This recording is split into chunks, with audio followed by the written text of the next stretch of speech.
दोनों एक बार फिर से चुप थे। असजद उलझन में था। इमामा अब पहले जैसी नाजुक नहीं रही थी, वो बदल चुकी थी।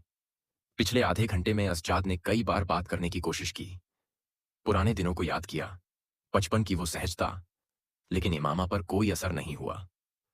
पहले साल तक तो वो बिल्कुल नहीं बदली थी, अब भी खुश रहती थी, वही पुरानी सी।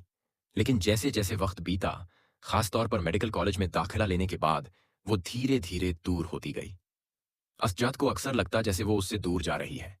कभी कभी जब वो बात करती तो उसे लगता जैसे वो इमामा पर बहुत ज्यादा निर्भर हो गया है, और कभी कभी उसकी बातों में एक अजीब सी ठंडक होती, जैसे वो जल्दी से उससे पीछा छुड़ाना चाहती हो, दूर भाग जाना चाहती हो।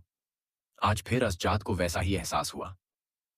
मैं कई बार सोचता हूं, मैं यहां सिर्फ तुम्हारे लिए आता हूं, लेकिन शायद तुम्हें इससे कोई फर्क नहीं पड़ता, उसने धीमे स्वर में कहा। इमामा दीवार पर फैली बेल को देख रही थी। उसने अपना सिर तो नहीं घुमाया, लेकिन आंखें धीरे धीरे असजाद की तरफ आ गईं। असजाद ने उसकी आंखों में झांका। तुम कम से कम ये तो कह सकती हो कि मैं गलत सोच रहा हूं, उसने कहा। तुम गलत सोच रहे हो, इमामा ने शांत स्वर में जवाब दिया, लेकिन उसके चेहरे पर कोई बदलाव नहीं आया। असजाद ने गहरी सांस ली। हाँ, मेरी दुआ भी यही है कि मैं गलत हूं, लेकिन जब तुमसे बात करता हूं तो ऐसा नहीं लगता, उसने सोचा। काश एक बार वो ही मुझसे कुछ पूछे, पहले जैसा बात करे। लेकिन उसके जवाब अब छोटे और सख्त हो गए थे। जब भी मैं कुछ पूछता हूं तुम्हारे जवाब सिर्फ हाँ या नहीं में होते हैं। कभी कभी तो ऐसा लगता है कि मैं खुद से बात कर रहा हूं, असजद बोला। अगर तुम मुझसे पूछोगे कि मैं ठीक हूं या नहीं, तो मैं हाँ या नहीं ही कहूंगी, इमामा ने सीधी बात कही। हाँ और नहीं, उसने दोहराया। इसके अलावा क्या कहूं? तुम मेरे सामने बैठे हो, मतलब तुम ठीक ही होगे, वरना घर में बिस्तर पर पड़े होते। ये सब क्या फॉर्मेलिटी है? मैं फॉर्मेलिटी में यकीन नहीं रखती, और तुम भी तो मुझसे नहीं पूछते कि मैं कैसी हूं।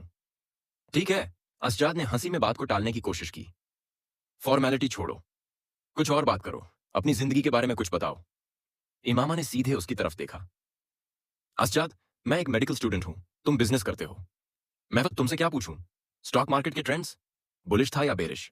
इंडेक्स में कितने पॉइंट्स का इजाफा हुआ? या फिर यह पूछूं कि इस बार सरकार ने कितनी रिबेट दी है? या फिर तुम मुझसे पूछो कि एनाटॉमी में क्या पढ़ाया जा रहा है? या बाईपास सर्जरी की नई टेक्निक कौन सी है? या दिल को दोबारा चालू करने के लिए कितने वोल्ट्स का इलेक्ट्रिक शॉक देना चाहिए? उसकी आवाज अब भी ठंडी और सीधी थी। ये हमारी जिंदगी है, ये हमारे पेशे हैं। अब प्यार और बेरुखी के नए फैसले, वो मेरी समझ से बाहर हैं। असजाद का चेहरा लाल पड़ गया। अब उसे पछतावा हो रहा था कि उसने शिकायत की ही क्यों।